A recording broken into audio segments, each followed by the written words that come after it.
ओम नमः शिवाय दोस्तों, पंडित जी स्मार्ट क्लास में सभी स्वागत है। A very good evening to all of my friends in Pandit ji smart classes. In last lecture we already looked into some file extensions of the computer and few of them were remain to be discussed.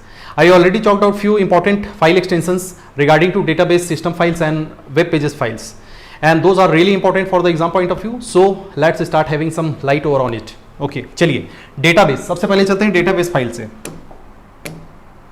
तो देखिए जो नए उनको बता दूं, ये part 2 है, ठीक है। मल्टीमीडिया पार्ट 2 में हम लोग चलेंगे। चलिए डेटाबेस, ये देखिए एक शब्द आ रहा है डेटाबेस, इसको समझिए ये क्या चीज है भाई। बेस का मतलब क्या है, उसका सारा बेसिक जो जानकारी होगा किसमें होगा, आप एक ऐसा क्या बनाएंगे, एक मेमोरी में आपका क्या होगा, डेटा स्टोर होगा, जो उसके डेटा के बारे में क्या होगा, ठीक है। रो और कॉलम्स जैसे ले लेते हैं, जैसे आप क्या बनाते हैं, माइक्रोसॉफ्ट एक्सेस देखते हैं, एक्सेल देखेंगे, तो कोई भी आइटम प्रोडक्ट्स या किसी सब्जेक्ट में आप क्या बनाते हैं, उसके बारे में जैसे आप न्यूमेरिकल या किसी प्रकार का कैरेक्टर वैल्यू करके आप क्या कर सकते हैं, उसका पूरा जानकारी इकट्ठा करते हैं, वो आपका क्या होता है, डेटाबेस, ठीक है। जैसे एक छोटा सा इसको थोड़ा सा समझ लेते हैं। चलिए जैसे आपने एक स्टोर खोला, एक आउटलेट खोला आपने, ठीक है। एक हो गया आपका क्या होता है, एक वेयर हाउस होगा या आपका जो स्टोरेज एरिया होगा, ठीक है। और प्रोडक्ट को मैं क्या करते जाऊंगा, यहाँ इसको ट्रांसपोर्टिंग कर करके, ठीक है, आउटलेट में इसको क्या करूंगा मैं, ठीक है, शो ऑफ करने के लिए, मतलब इसको क्या करूंगा, सेल आउट करने के लिए इसको, ठीक है, आउटलेट में लगाऊंगा। तो जाहिर सी बात है, ये जो डेटा मैं क्या करते जा रहा हूं, यहां से रिट्रीव करते जा रहा हूं, जो आइटम मुझे चाहिए उसको रिट्रीव करते जा रहा हूं, इसको क्या करते जा रहा हूं, फ्रंट एंड में लाते जा रहा हूं। तो ये क्या कहलाएगा, हमारा फ्रंट एंड कहलाएगा, ठीक है। और ये क्या हो जाएगा, आपका बैक हो जाएगा। तो जो डेटाबेस जो सर्वर होगा, ये क्या होगा, आपका बैक में होगा, ठीक है, जो डेटा रिट्रीव करेंगे। और सामने चाहे आप एक एप्लीकेशन पोर्टल बनाए, वेब पेजेस जो दिखता है जहां से आप क्या करेंगे, डेटा रिट्रीव करेंगे। तो ये डेटाबेस से डेटा क्या करते जाएंगे, रिट्रीव कर करके इस फ्रंट एंड में, और ये क्या हो जाएगा, आपका बैक एंड कहलाता है, ठीक है। ये क्या कहलाएगा, बैक एंड कहलाएगा। यह है डेटाबेस, मतलब डेटाबेस के से रिलेटेड सारी जानकारियां उस डेटाबेस में मौजूद होगी। चलिए एक एक करके देखते हैं, जो इंपॉर्टेंट है उसी को देखते चलेंगे। चलिए फटाफट देखते हैं। अब मैं बात करता हूं, देखिए बहुत इंपॉर्टेंट है, इसको आपको याद रखना पड़ेगा, ठीक। चलिए सबसे पहले चलते हैं, एक शब्द दिखाई दे रहा है, माइक्रोसॉफ्ट एक्सेस। आप जब क्या करते हैं, माइक्रोसॉफ्ट ऑफिस जब खोलते हैं तो आप देखेंगे कि आपको एक एप्लीकेशन दिखाई देता है, माइक्रोसॉफ्ट एक्सेस 2007 करके। आप जनरली अब देखेंगे या उसको ध्यान देंगे। तो इस डेटाबेस में क्या होता है कि आप क्या कर सकते हैं, इस तरह से रो एंड कॉलम्स में आप क्या कर सकते हैं, डेटा स्टोर कर सकते हैं। और इसको आप क्या बना सकते हैं, एक बैक एंड सर्वर की तरह आप इसको यूज कर सकते हैं। और इसको आप क्या करेंगे, फ्रंट एंड में डेटा को रिट्रीव करते जाएंगे। तो इस तरह का जब आप फाइल जब क्रिएट करेंगे, तो ये क्या होगा आपका डॉट, ठीक है, सॉरी .accdb, मतलब acc एक्सेस हो गया, और db मतलब डेटाबेस हो जाएगा। इसके पहले के अर्लियर वर्जन की अगर बात करें तो क्या कहलाता था, दैट वाज कॉल्ड क्या, .mdb। पहले क्या होता था, ये mdb, जो अभी अर्लियर वर्जन में अगर बात करूं मैं 2007 की अगर बात करूंगा तो क्या दिखाई देगा, .accdb। चलिए तो पहला पॉइंट आपका क्या है, माइक्रोसॉफ्ट एक्सेस से रिलेटेड है। दूसरा आप क्या बनाएंगे, इसका जो अर्लियर वर्जन होगा .accdb होगा। और तीसरा जो होगा इसका जो अगर लेटेस्ट वर्जन क्या होगा आपका .accdb। और इसके अर्लियर वर्जन की बात करूं तो क्या होगा, .mdb। और ये सभी क्या होंगे, डेटाबेस फाइल्स का ही बात कर रहे हैं। चलिए आगे बढ़ते हैं। अब चलिए डीबी फाइल बहुत इंपॉर्टेंट है, इसको भी आपको जानना जरूरी है, ठीक है। देखिए नाम से ही समझ आ रहा है, ठीक है। इसका फुल वर्जन क्या होगा, डेटाबेस। देखिए .db जो होता है, आप जैसे कंप्यूटर, आप मोबाइल यूज करते हैं तो मोबाइल में जनरली क्या देखते हैं, एक तो होता है आपका क्या, एंड्रॉइड वर्जन होता है, मतलब ये सिस्टम सॉफ्टवेयर की बात कर रहा हूं, और एक होगा आपका क्या, iOS। तो एप्पल जब चलाएंगे तो आपको iOS, और आप जब जनरली जो भी सैमसंग जो भी चलाएंगे वो क्या होगा, आपका सामान्य तौर पे एंड्रॉइड दिखाई देता है। अब इसकी बात है, अगर मैं .db की बात करूं तो देखिए, अगर मान लो जो SMS इंफॉर्मेशन है, कॉन्टेक्ट्स है, ये सभी को अगर मैं बात करूं तो जाहिर सी बात है, ये भी एक डेटाबेस है, किसी व्यक्ति के बारे में जानकारी मैं रख रहा हूं, तो उससे रिलेटेड क्या होगा, आपका इंफॉर्मेशन क्या होगा, एक डेटाबेस की तरह .db फाइल में क्या होगा,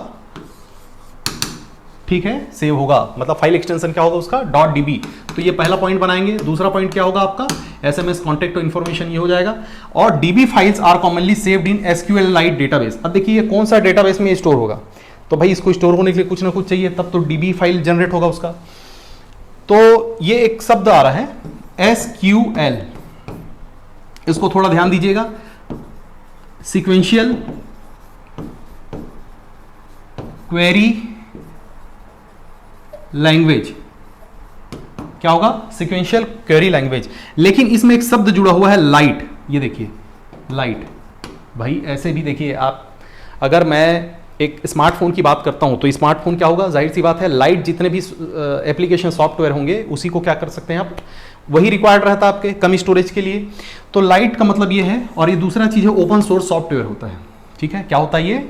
ओपन सोर्स सॉफ्टवेयर। ठीक है, ओपन सोर्स सॉफ्टवेयर होता है। ओपन सोर्स का मतलब ये है कि अगर मान लो जाए जो कॉपीराइट होल्डर होगा जिस उस सॉफ्टवेयर का, वो क्या करेगा, जो एंड यूजर्स को क्या करेगा, वो भी ग्रांट करेगा कि वो एडिट कर सके, उसको मान लो जाए उसको रीड कर सके, स्टडी कर सके, उसमें कुछ चेंजेस कर सके।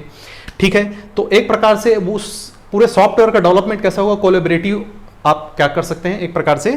ठीक है, एफर्ट के थ्रू क्या होगा, सॉफ्टवेयर का अपडेशन या डेवलपमेंट आगे बढ़ता चला जाएगा।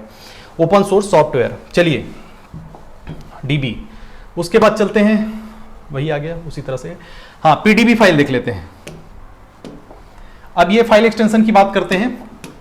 ये देखिए पीडीबी, पी मतलब हो गया आपका प्रोग्राम और बाकी तो समझ आ गया आपको डीबी। तो पहला आपको फुल वर्जन इसको याद रखना है। दूसरा, इसका दूसरा पॉइंट क्या बनाएंगे, डिबगिंग इंफॉर्मेशन। बग का मतलब क्या हुआ, जैसे आप क्या दिखाई दे रहा है, जैसे कोई प्रॉब्लम दिखाई दे रहा है। ठीक है, अब प्रॉब्लम के आगे उसको फिक्स करना है तो डी लगा दिया मैंने, तो डिबगिंग। तो कोई प्रॉब्लम को आप क्या करेंगे, उसमें चाहे एनकोडिंग आपके सेक्शन में अगर मान लो जाए किसी प्रकार का डिबगिंग दिखाई दे रहा है। ठीक है, इसीलिए ओपन सोर्स सॉफ्टवेयर में क्या होता है, किसी प्रकार का अगर मान लो जाए डिबगिंग होता है तो कोई दूसरा डेवलपर या यूजर भी उसको क्या कर सकता है, ठीक है, डिबग कर सकता है। तो डिबगिंग ये हुआ इंफॉर्मेशन। अब ये क्या है, लाइक अ DLL EXE फाइल। ठीक है, मतलब आप सिस्टम सॉफ्टवेयर को अगर आपको रन करना है तो EXE फाइल चाहिए, DLL फाइल चाहिए, डायनेमिक लिंक लाइब्रेरी। इसके आगे देखते हैं इसको। ठीक है, तो PDB, चलिए उसके लिए होगा। आगे फटाक से बढ़ते हैं, अब डेटा फाइल्स देखते हैं। ठीक है, तो डेटा फाइल्स में मैंने कुछ इंपॉर्टेंट जो फाइल एक्सटेंशंस उसको मैंने क्या किया, इसको लिस्ट आउट किया है। आगे बढ़ते हैं, चलिए। देखिए आप लोगों को लग रहा हो कि मैं बहुत तेज चल रहा हूं, लेकिन क्या होता है कि वीडियो काफ़ी लंबा हो जाता है, इसलिए मैं उसको शॉर्ट में उसको, ठीक है, समेटूंगा।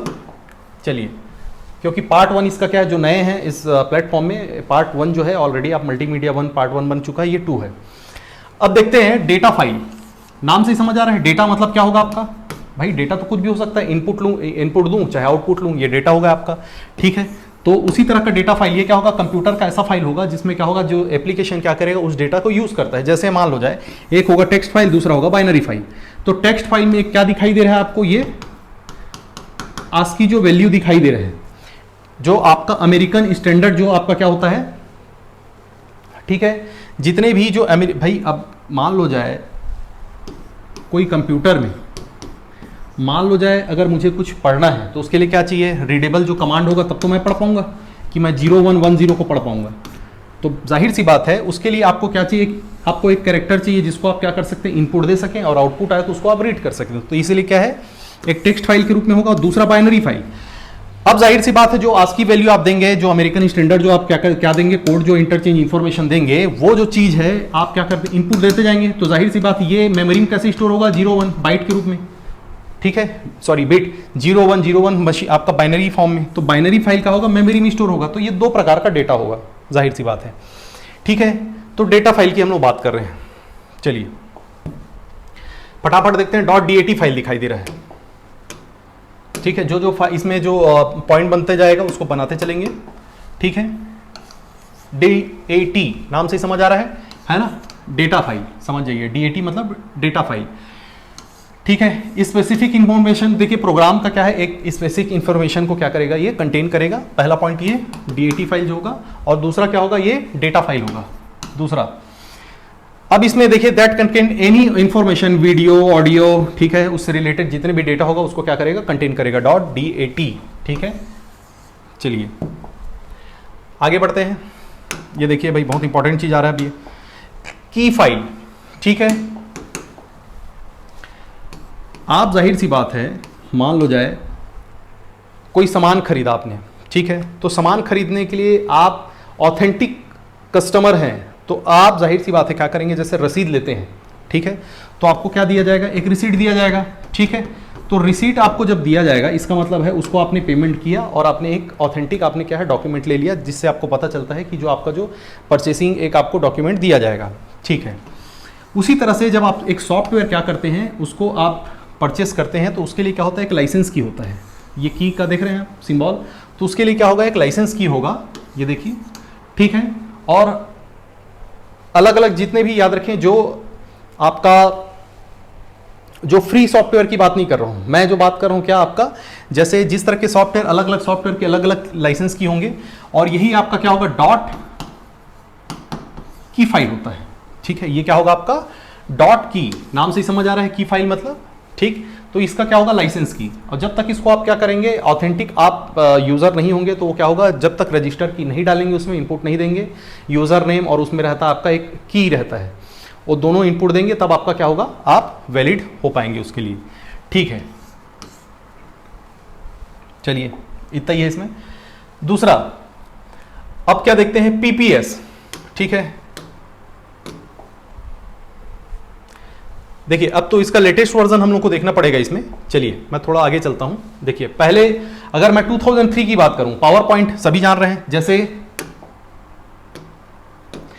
अभी जो आप देख रहे हैं, ये जो प्रेजेंटेशन मैंने जो तैयार किया है, वो किसमें किया तैयार, मैंने पावर पॉइंट पे ही तैयार किया है। ये आपका क्या रहेगा, ठीक है, और अलग से ये आपका पावर पॉइंट में आप स्लाइड जोड़ते जाएंगे, पेजेस जिसको मैं अगर बोलूं, और उसमें आप अपना कंटेंट तैयार करते जाएंगे, ठीक है। तो ये जो आपको प्रेजेंटेशन दिखाई दे रहा है, ये भी क्या है, पावर पॉइंट में है। तो पहले जो अगर मैं 97 से 2003 की बात करूं, तो क्या होता था आपका डॉट पीपीटी, क्या होता था इसका जो डेटा फाइल होता था वो किसमें होता था, डॉट पीपीटी में, ठीक है। चलिए अब इसको आगे बढ़ जाता हूं, जो अभी वर्तमान में आपको पूछा जाएगा वो क्या है आपका, अगर मैं लेटेस्ट वर्जन की बात करूं, जैसे अभी ये जो प्रेजेंटेशन जो तैयार हुआ है, ये किसमें हुआ है आपका, डॉट पीपीटीएक्स। मैंने जितना भी फाइल जो बनाया है उसका लास्ट एक्सटेंशन फॉर्म क्या होगा आपका, डॉट पीपीटीएक्स, ठीक है, एक्सटेंसिबल फॉर्म है आपका। पावर पॉइंट, पीपीटी मतलब power point, Microsoft power point, मतलब आप माइक्रोसॉफ्ट ऑफिस जो पैकेज खोलेंगे तो उसमें आपको एक्सेस भी दिखाई देगा, पावर पॉइंट भी दिखाई देगा, वर्ड भी दिखाई देगा, ठीक है, एक्सेल भी दिखाई देगा।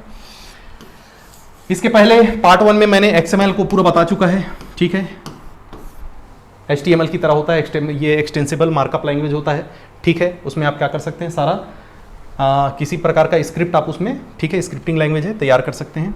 PPTX files can contain formatted text objects, जाहिर सी बात है, देखिए इसमें मैंने इमेज डाला है, टेक्स्ट डाला है, वीडियो भी डाल सकते हैं आप। चलिए आगे बढ़ते हैं। एक टार फाइल दिख रहा है, इसको भी थोड़ा सा देख लीजिए, ठीक है।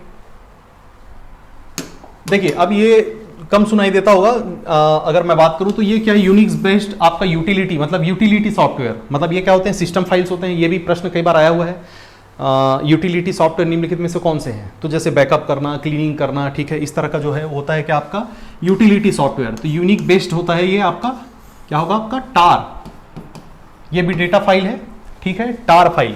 इसी को क्या, ये क्या है, आर्काइव फाइल है, आर्काइव फाइल। देखिए आर्काइव का मतलब ये होता है कि आप क्या करते हैं, अगर आपको क्या है लॉन्ग टर्म रिटेंशन, डेटा को कोई लॉन्ग टर्म रिटेंशन आपको रखना है, तो उसको आप क्या करते हैं, आर्काइव में डाल देते हैं। मतलब आप उसको प्राइमरी मेमोरी से हटा के उसको आप क्या करते हैं, डिस्क में ले जाते हैं, ठीक है, अगर आपको काफी लंबे समय तक रखने के लिए। तो उस तरह का एक क्या कहलाता है, वो शब्द क्या कहलाता है, आर्काइव कहलाता है, ठीक है। तो ये भी जाहिर सी बात है, अगर मैं उस डेटा को अलग से रखूंगा बाद में उसको यूज करने के लिए लंबे समय तक के, तो वो भी क्या होगा, डेटा फाइल होगा। तो ये क्या होगा आपका, क्या बनेगा, टार, ठीक है, टेप आर्काइव, इसको और क्या कहेंगे, और याद रखिएगा ये पहला पॉइंट। दूसरा इसको और क्या कहेंगे, टेप आर्काइव, दूसरा, ठीक है, यूनिक्स बेस्ड यूटिलिटी से के थ्रू होता है। अच्छा, इट ऑल्सो नोन एज क्या है आपका, देखिए तीसरा पॉइंट क्या बनाएंगे, टार बॉल। तो जितने भी आपको टार से संबंधित आ गया, इसको ध्यान देना है। चलिए वी कार्ड फाइल, आपने मान लो जाए कभी कॉन्टेक्ट, आप जब क्या करते हैं, कॉन्टेक्ट एक दूसरे से आप किसी को अगर शेयर कर रहे हैं, तो आपने एक चीज देखा होगा, एक वी कार्ड दिखाई देता है। वी कार्ड मतलब आपका क्या है, उस व्यक्ति से रिलेटेड उसका कॉन्टेक्ट, उसका नंबर, ठीक है, इस तरह का सारा डेटा किस में से होगा, इसी वी कार्ड फाइल में। ये देखिए जिसको क्या कहेंगे डॉट VCF, ये इसका क्या बनेगा एक्सटेंशन डॉट VCF बनेगा, ठीक है। तो आप इसको ध्यान दीजिएगा, ये सिंबल याद रखिएगा, ठीक है। तो कॉन्टेक्ट से जुड़े जितने भी रिलेटेड, ठीक है, क्या होंगे सारे डेटा आपको डॉट किस में मिलेगा, डॉट VCF में, वी कार्ड फाइल बोला जाता है इसको, ठीक है। XML, चलिए इसको दोबारा फिर से वही देख लेते हैं। तो XML भी आप क्या देखेंगे, ये भी क्या आपका एक्सटेंसिबल मार्कअप लैंग्वेज है, HTML की तरह होता है, इसके पहले भी आप जा सकते हैं, देख सकते हैं, ठीक है। चलिए स्प्रेडशीट फाइल,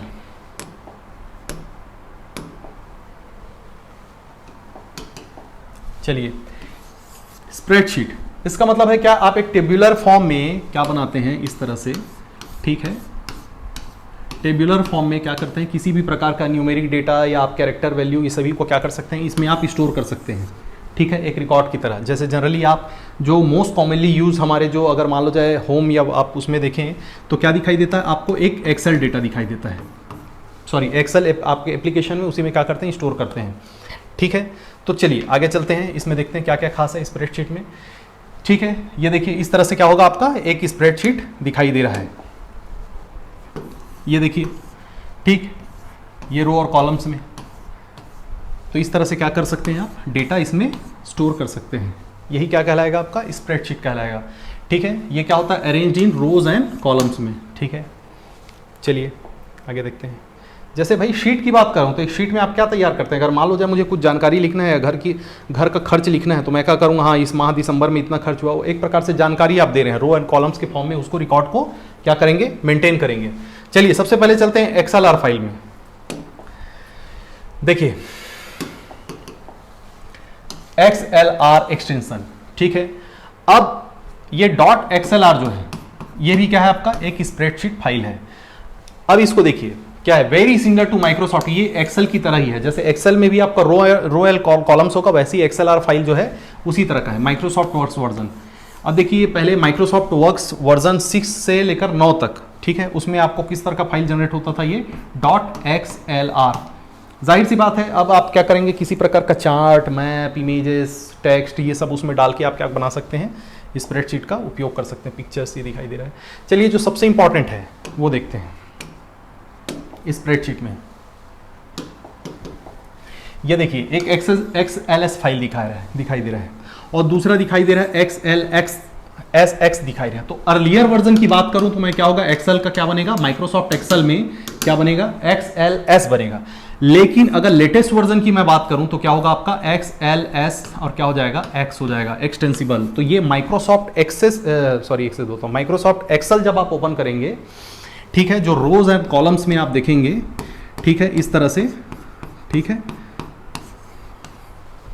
एक्सेल के भी कई प्रश्न आते हैं, तो माइक्रोसॉफ्ट एक्सेल में अगर मैं मान लो किसी प्रकार का डेटा बनाऊंगा, उसको सेव फाइल करूंगा, तो सेव फाइल होने के बाद एक्सटेंशन मेरा क्या दिखाई देगा, अभी वर्तमान में 2007 में अगर देखूं तो XLSX दिखाई देगा, ठीक है। चलिए वही है, एक एक्सेल है आपका फाइल XLS है और ये XLX नया वर्जन की अगर बात करूं 2007 की बात करूं। अब चलते हैं एग्जीक्यूटेबल फाइल में चलते हैं। तो ये अलग अलग एग्जीक्यूटेबल फाइल मैंने क्या किया है, डाला है। देखिए बिना एग्जीक्यूटेबल फाइल के आप क्या है, किसी भी एप्लीकेशन को एग्जीक्यूट नहीं कर पाएंगे। चलिए थोड़ा इसको एक एक करके लिस्ट आउट करते हैं, देखते हैं एग्जीक्यूटेबल फाइल होता क्या है, ये पहले समझते हैं। चलिए देखते हैं क्या है। देखिए एग्जीक्यूटेबल फाइल ये क्या होता है कि आप जो मतलब एक ऐसा फाइल जो ऑलरेडी कंपाइलर के द्वारा क्या होता है, कंपाइल्ड होता है, ठीक है, ऑलरेडी क्या होता है, इसको आप क्या कर सकते हैं, इसको रीड नहीं कर सकते, ठीक है। अब मशीन उसको क्या ऑलरेडी कंपाइल्ड कर चुका है, सारा जितना आपने एनकोडेड किया है, एनकोडिंग होने के बाद सेक्शन के बाद वो कहाँ जाता है, कंपाइलर सेक्शन में जाता है, तो कंपाइल्ड हो जाता है। जाहिर सी बात है मशीन ही उसको रीड कर पाएगा, आप रीड नहीं कर पाएंगे, ठीक है। तो that can not be read, ठीक है। अब कौन कौन से आपके कॉमन जो एग्जीक्यूटेबल फाइल है, बैच फाइल है, कमांड फाइल है, एग्जीक्यूटिव फाइल है, आपका बिन फाइल है, ठीक है। इस तरह से आपको दिखाई दे रहा है। और इसके लिए क्या देखिए, operating system and it's setup, executing files depending on, ठीक है, ऑपरेटिंग सिस्टम पर निर्भर करता है। चलिए कुछ जानकारी इसका देख लीजिए। अब आगे बढ़ते हैं। .apk ये आपका क्या दिखाई दे रहा है, आपका एग्जीक्यूटेबल फाइल दिखाई दे रहा है। आप देखना जब गूगल प्ले आप स्टोर आप क्या करते हैं, गूगल प्ले स्टोर खोलेंगे और किसी प्रकार का आप एप्लीकेशन को डाउनलोड करेंगे तो आपको एक दिखाई देगा APK लिखा रहता है, ठीक है। तो यही APK क्या है, उस एप्लीकेशन को क्या करने के लिए रन करने के लिए क्या होगा, .apk फॉर्मेट में आपको दिखाई देगा, एंड्रॉइड ऑपरेटिंग सिस्टम, ठीक है। इसको देखते ही आप लोग समझ गए होंगे, ठीक है। और गूगल प्ले स्टोर में किसी तरह का एप्लीकेशन को आप क्या करेंगे, डाउनलोड कर पाएंगे, जिप फॉर्मेट में होगा ये, ठीक है। चलिए आगे बढ़ते हैं, .apk, ठीक।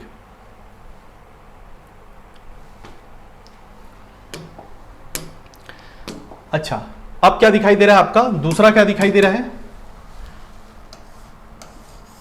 देखिए .application, एप्लीकेशन मतलब नाम से ही समझ आ रहा है, APP मतलब एप्लीकेशन, ठीक है। अब भाई जाहिर सी बात है, कोई भी एप्लीकेशन को जैसे ही आप क्लिक करेंगे, क्लिक करने के बाद क्या हो जाता है, वो एग्जीक्यूट होना चालू हो जाता है, एग्जीक्यूट होने के बाद वो क्या हो जाता है, आपका रन होना स्टार्ट हो जाता है, ठीक है। They provide way to launch Windows application, जाहिर सी बात है, आप विंडोज प्लेटफॉर्म में, विंडोज ऑपरेटिंग सिस्टम में किसी प्रकार का विंडोज एप्लीकेशन आप क्या करेंगे, उसको जैसे ही आप क्लिक करते हैं वो क्या हो जाता है, डाउनलोड होना स्टार्ट हो जाता है, सॉरी एग्जीक्यूट होना स्टार्ट हो जाता है, ठीक है, एक क्लिक पे, ठीक है। चलिए बाकी और इसमें और इसके डीपली इसको जाने की जरूरत नहीं है, आगे बढ़ते हैं फटाफट। दूसरा, हाँ देखिए ये पूछ सकता है .bat फाइल,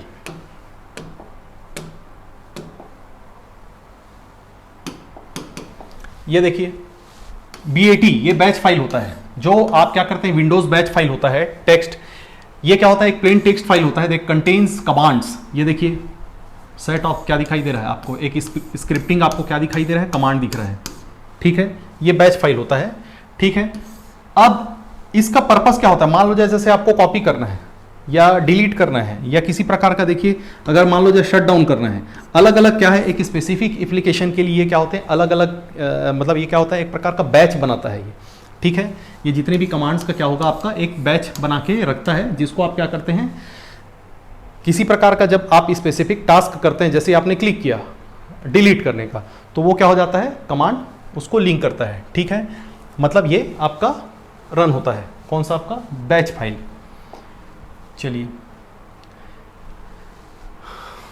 ठीक है, एक आपको क्या दिखाई दे रहा है, कॉम फाइल, कॉम फाइल नाम से समझ आ रहा है, मतलब इसका मतलब है कमांड फाइल, ठीक है। अब ये देखिए ये MS-DOS में, ठीक है, याद रखिएगा MS-DOS में क्या होगा आपका, किस तरह का .com, जैसे आप अभी विंडोज में आप क्या देख रहे हैं, बैच फाइल दिखाई दे रहा है, वैसे ही आपको क्या दिखाई दे रहा है, जो पहले आपका जो कमांड बेस्ड आपका जो GUI नहीं था, ठीक है, नॉन GUI आपका, अगर मैं ऑपरेटिंग सिस्टम की बात करूं तो क्या था आपका MS-DOS, उसमें किस तरह का फाइल एक्सटेंशन होता था, .com, जो एग्जीक्यूटिव फाइल होता था, ठीक है। अब ये देखिए एग्जी फाइल की तरह ही है आपका, ठीक है, वर्तमान में अगर देखें तो, ठीक है। अब मैं आता हूं एक्सी फाइल में, चलिए ये इंपॉर्टेंट है। तो अगर मैं एक्सी फाइल की अगर मैं बात करूं, ये देखिए एक्सी मतलब एग्जीक्यूटिव है ना, आपको क्या करेगा, एग्जीक्यूट फाइल है ना, computer file that contains encoded sequence of instruction. जाहिर सी बात है ये क्या करेगा आपका, जो आपका एनकोडेड जो सीक्वेंस होगा इंस्ट्रक्शन का, उसको क्या करेगा, कंटेन करके रखेगा, ठीक है। और when user click the file icon executable file commonly have an exe file extension. जाहिर सी बात है, कोई भी आप क्या करते हैं, अगर किसी भी प्रोग्राम को रन करना है तो उसके लिए क्या होता है, जैसे आपने किसी चीज़ को डाउनलोड किया और डाउनलोड करने के बाद उसका एक एक्सी फाइल भी आपका क्या होता है, जनरेट होता है, उसको क्लिक करेंगे और वो क्या होता है, आपका सिस्टम में क्या होता है, वो रन होना स्टार्ट हो जाता है, वही क्या है आपका .exe फाइल, एग्जीक्यूटेबल फाइल, ठीक। एक दिखाई दे रहा है जार फाइल, ठीक है, बहुत इंपॉर्टेंट है, याद रखिएगा। ये क्या होता है, जावा, ठीक है, जावा आर्काइव फाइल, ये क्या होता है आपका, जावा आर्काइव फाइल होता है। तो जार जो होता है, जे मतलब हो गया जावा और आर मतलब हो गया आर्काइव।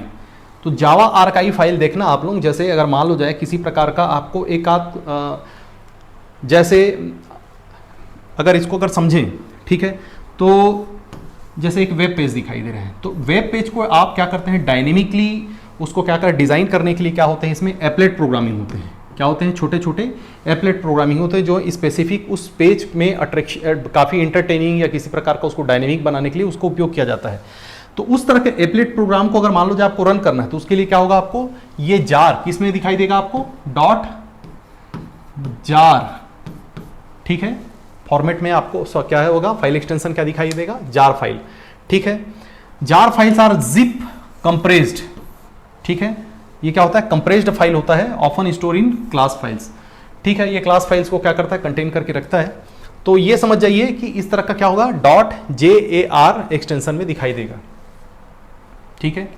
सिंगल फाइल में मतलब क्या होते हैं, बहुत सारे, ये क्या करेगा, अलग अलग क्या करेगा, सेट ऑफ इंस्ट्रक्शन को क्या करता है, कंटेन करके रखता है, जिसमें बहुत सारे जो एप्लीकेशन क्या करते हैं, एक साथ साइमल्टेनियसली उसको क्या कर सकते हैं, एक साथ उसको यूज़ करते हैं। ये क्या है, आपका जार फाइल है, ठीक है। चलिए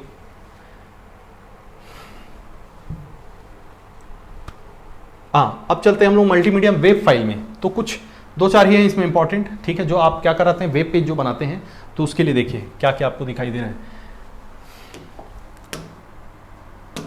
ये देखिए, ये प्रश्न एक बार पूछा जा सकता है, ASPX .ASP, अगर मैं अर्लियर में बात करूं, ठीक है, तो ये आपको क्या दिखाई दे रहा है, ASP। तो एक्टिव, इसका फुल फॉर्म क्या होगा, एक्टिव सर्वर पेज, ठीक है। अब देखिए पहले क्या होता था, देखिए अगर मैं VB, आप पहले ये शब्द सुने हैं, सुना होगा आपने, अब काफ़ी एडवांस हम लोग .NET फ्रेमवर्क पे काम करते हैं। जैसे VB अगर मैं बात करूं, विजुअल बेसिक, क्या होता था, विजुअल बेसिक, तो VB स्क्रिप्ट में ये क्या होता है आपका, उस तरह का डेटा जब फाइल बनेगा तो क्या बनेगा आपका, .ASP। और अगर मैं .NET अगर फ्रेमवर्क पे बात करूंगा तो ये क्या बनेगा, .ASPX। देखिए ये जो फ्रेमवर्क है क्या होते हैं कि आप किसी भी लैंग्वेज में, C#, पाइथन, C++, जिस लैंग्वेज में आप क्या कर सकते हैं, इस तरह का आप वेब पेज जो है डेवलपमेंट कर सकते हैं। वो एक प्लेटफॉर्म है आपका जिसके थ्रू आप क्या करेंगे, डिज़ाइन कर सकते हैं। तो पहले VB स्क्रिप्ट में करेंगे तो क्या दिखाई दे रहा है, .ASP, और इसमें क्या करेंगे, .ASPX दिखाई देगा, जो लेटेस्ट आप दिखाई दे रहे हैं .NET फ्रेम पे बात करेंगे तो फ्रेमवर्क में माइक्रोसॉफ्ट ASP.NET, इसलिए क्या कहलाता है, .NET वेब फॉर्म भी कहलाता है। क्या कहलाता है, इसलिए .NET वेब फॉर्म भी कहलाएगा, ठीक है। वही है ASPX, एक ASP है और ASPX है, एक्टिव सर्वर पेज, ठीक है। चलिए बहुत इंपॉर्टेंट, HTML कई बार प्रश्न पूछा है,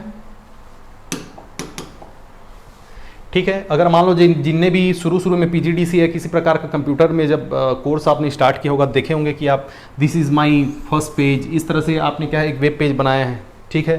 तो ये देखिए, ठीक है, इन दोनों ब्रैकेट के आप क्या करते हैं, जैसे देखिए HTML बॉडी, तो माई फर्स्ट नेम, ये देखिए हेडर आपने डाला H1, तो इस तरह से इसमें क्या करते हैं, एक स्क्रिप्टिंग लैंग्वेज है जिसको नोटपैड में आप क्या करते जाते हैं, ठीक है, आप उसको कमांड करते जाते हैं, और यही क्या होता है, आपका रन होने के बाद क्या दिखाई देता है, इस तरह से पेज दिखाई देगा, ठीक है। ये क्या कहलाता है, आपका hyper text markup language, scripting language है, ठीक है, जिसमें आप तरह का किसी प्रकार का इस तरह से वेब पेज आप क्या कर सकते हैं, तैयार कर सकते हैं। HTML consist of series of elements, ठीक है। चलिए, तो ये क्या दिखाई दे रहा है आपका, HTML। JSP, ठीक है, जावा सर्वर पेज, देखिए सभी का फुल वर्जन आपको जानना जरूरी है। JSP, Java server page, J मतलब जावा, S server page, Java server page, ये भी टेक्स्ट डॉक्यूमेंट होता है। जैसे आपने अभी क्या देखा, देखिए एक होता है आपका क्या होगा, स्टैटिक आप पेज बनाएंगे, और एक होगा डायनेमिक पेज होगा। तो अभी जनरली आप जो देखते हैं डायनेमिक पेज होता है, जाहिर सी बात है, अगर मान लो जब मैं कोई इनपुट दे रहा हूँ, तो इनपुट देने के बाद मान लो जाए किसी प्रकार का उसमें अगर रिएक्ट करता है पेज आपका, तो डायनेमिक हो गया, और स्टैटिक में इस तरह का कुछ नहीं होगा, ठीक है। जैसा आप देख पा रहे हैं वैसे ही आपका क्या रहेगा, स्टैटिकली वो आपको शो होगा, ठीक है। तो स्टैटिक डेटा और एक है डायनेमिक कंटेंट, है ना, दो प्रकार का कंटेंट। ये जावा सर्वर पे text document that contains 2 types of, ठीक है, डेटा। तो ये भी क्या होगा आपका, उसी तरह से ये देखिए यहाँ पर अगर दिखाई दे रहा होगा तो .JSP दिखाई दे रहा है, ठीक है। इस तरह के एक सर्वर पेज आप क्या बना सकते हैं, .JSP एक्सटेंशन फाइल में होगा, सॉरी, .jsp, ठीक है। PHP, देखिए ये भी पूछा जा सकता है आपको, ठीक है। अब देखिए ये सर्वर साइड क्या है आपका, सर्वर साइड स्क्रिप्टिंग लैंग्वेज है ये, इसको याद रखिएगा PHP।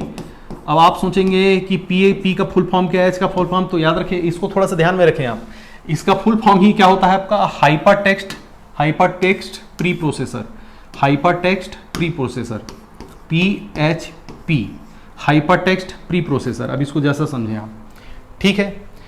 तो ये क्या है आपका PHP का फुल फॉर्म, और ये क्या होता है, सर्वर साइड आपका क्या होता है, आपका सर्वर साइड क्या होगा, स्क्रिप्टिंग लैंग्वेज होगा, ठीक है। जहां पर सर्वर में आप क्या कर सकते हैं, ये देखिए ये क्लाइंट आपका दिखाई दे रहा है शुरू में, सर्वर में आप क्या करेंगे, इस तरह का स्क्रिप्टिंग लैंग्वेज में PHP फाइल जनरेट होगा, डॉट क्या फाइल जनरेट होगा, PHP फाइल, और डॉट PHP फाइल जो जनरेट होगा, ठीक है, जैसे इंटरप्रेटर उसको इंटरप्रेट करेगा तो आप इसको HTML में भी इंबेडिंग कर सकते हैं। इंबेडिंग मतलब उसमें आप क्या कर सकते हैं, ठीक है, मतलब इस पे भी आपका रन हो सकता है HTML में, ठीक है।